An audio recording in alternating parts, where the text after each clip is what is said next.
ሰላም እንደምናላችሁ ተመልካቾቻችን በዛሬዎቻችን ያገለገሉ መኪኖችን በመንገዛበት ጊዜ ልናደርጋቸው የሚገቡ ጥንቃቄዎች መካከል ወሳኝ ያልናቸው መረጃዎች ይዤላችሁ የቀረብኩት የአውቶሞቲቭ ባለሙያ አዶንያ ብርሃኔ መልካም ቆይታ።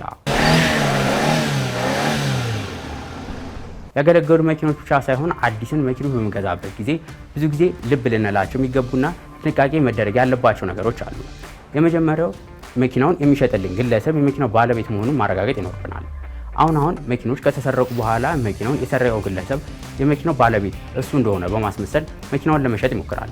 ይህም የመኪናው ሻጭ እንዲሁም ገዢን በሕግ ተጠያቂ እንዲሆኑ ያደርጋቸዋል። ታዲያ መኪናው የተሰረቀ እንደሆነ በምን እንለያለን እያላችሁ ሊሆን ይችላል።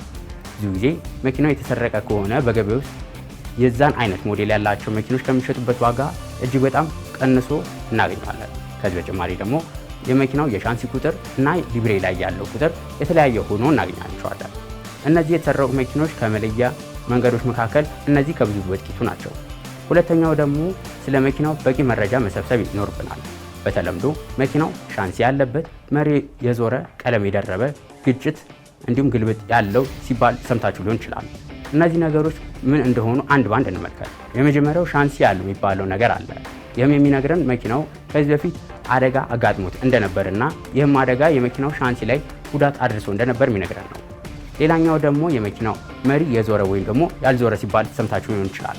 አንድ መኪና የመሪ የዞረ ነው ካልን ተሽከርካሪው በሌሎች ሀገራት ላይ ማለትም ቀኝ መሪ የሚጠቀሙ ሀገራት ላይ አገልግሎት ሲሰጥ ከቆየ በኋላ ወደ ሀገራችን ከመግባቱ በፊት በቀኝ የነበረው መሪ ወደ ግራ ዞሮ ለገበያ እንደቀረበ የሚነግረን ነው። ታዲያ መሪ መዞሩ ምን አይነት ችግር ሊኖረው ይችላል እያላችሁ ሊሆን ይችላል። ነገር ግን አንድ መሪ የዞረ ተሽከርካሪ መሪ ካልዞረ ተሽከርካሪ አንጻር የመሪ ዙሩ እኩል አይደለም። ከዚህ በተጨማሪ መሪ የዞሩ ተሽከርካሪዎች አንዳንድ መኪኖች የተገጠመላቸው ቴክኖሎጂዎች ላይሰሩ ይችላሉ። ስለዚህ ከመግዛታችን በፊት ይህንን ልናይ ይገባል። ይህም የመኪናው በገበያ ውስጥ የሚሸጥበትን ዋጋ በከፍተኛ ሁኔታ እንዲለያይ ያደርገዋል። ሌላኛው ደግሞ የመኪናው ቀለም በተመለከተ ነው። የመኪናው ቀለም በገበያ ውስጥ አንዳንድ ቀለም ያላቸው መኪኖች ዋጋቸው ከሌሎች ተመሳሳይ ሞዴል ካላቸው አንጻር ከፍ ያለ ነው። ለዚህም ሲባል የመኪናው ቀለም ሲቀየር ብዙ ጊዜ ይስተዋላል። ይህም በገበያ ውስጥ ቀለም የደረበ መኪና በመባል ከመኪና አምራቹ ሲመረት ከተቀባው ቀለም ከያዘው መኪና አንጻር ዋጋው ቀንሶ ለገበያ ቀርቦ እናገኘዋለን። ለዛሬ ይዤላችሁ የቀረቡት መረጃ ይህን ይመስል ነበር። በቀጣይ ሌሎች ከመኪና ጋር በተገናኙ መረጃዎች እስከምንገናኝ ድረስ መልካም ሁሉ ተመኘው።